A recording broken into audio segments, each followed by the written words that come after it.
Have you ever felt like a human sponge? You spend your day soaking up everyone else's stress, demands, and moods until you're so heavy and exhausted you can barely move. You say yes when you want to say no. You feel guilty for taking a nap. You feel responsible for making sure everyone around you is happy. If that sounds like you don't have a kindness problem. You have a boundary problem. Today, we're talking about how to build unshakable psychological boundaries. Not walls to keep people out, but gates that let the right things in and keep the wrong things out. By the end of this video, you'll have a step-by-step plan to reclaim your time, your energy, and your peace of mind. Most people think they don't know where their boundaries are, but your body actually tells you every single time one is crossed. You just have to listen to one specific emotion: resentment. Think about it. When a coworker asks you to quickly finish their report for the third time this week, and you feel that hot flash of annoyance or that heavy feeling in your chest, that's your boundary screaming at you. Resentment is the signal that you've said yes to someone else and no to yourself. The action step? For the next 24 hours, pay attention to when you feel a little bit salty or annoyed. Don't ignore it. Ask yourself, what am I giving away right now that I don't actually want to give? Is it my time, my money, my emotional energy? That's where your boundary needs to be built. Now, here is where most of us fail. We try to set a boundary, but we wrap it in 1,000 excuses. We say, oh, I'd love to help, but my car is acting up, and I think I might have a headache later, so maybe next time. When you give an excuse, you're giving the other person a problem to solve. They'll say, I can pick you up, or I have aspirin. Suddenly, your boundary is gone. Psychologically, a boundary must be clear and kind. You don't need to be mean, but you must be direct. Try these power phrases. I'm not able to take that on right now.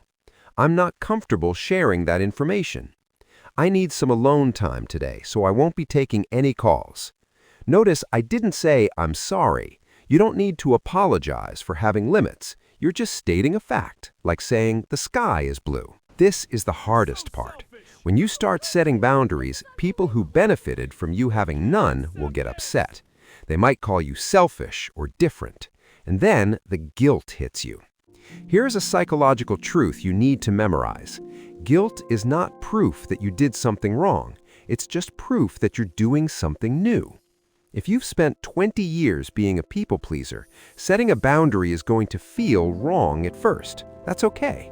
Imagine you're learning a new language. You're going to be bad at it before you're good at it. When the guilt comes, breathe through it. Remind yourself, I am responsible to people, but I am not responsible for people.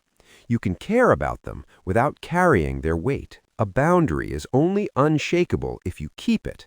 If you tell your friend, I can't talk about work after 8 p.m., but then you answer their work-related text at 8:30, you just taught them that your boundaries are negotiable. People will test your fences. It's human nature. Your job isn't to get them to stop testing. Your job is to make sure the fence stays up. If they cross the line, you don't need to have a big fight. Just calmly restate the boundary. Hey, remember I mentioned I don't do work talk after 8? Let's chat about this tomorrow morning. Consistency is how you teach people how to treat you. Building boundaries is a muscle. It starts small. Maybe today it's just saying no to a coffee invite you don't want to go to. Tomorrow it's telling a family member to stop making comments about your life choices. Every time you set a boundary, you're telling yourself, my needs matter. My peace is worth protecting. Start small, stay consistent, and watch how your life changes. If this video helped you, make sure to hit that subscribe button. It really helps us keep making this content for you. But here's the thing. Sometimes, even when we have the best boundaries, we still find ourselves drawn to people who constantly try to break them. We find ourselves in cycles with people who drain us dry. Why do we do that? Why is it so hard to walk away from people who aren't good for us?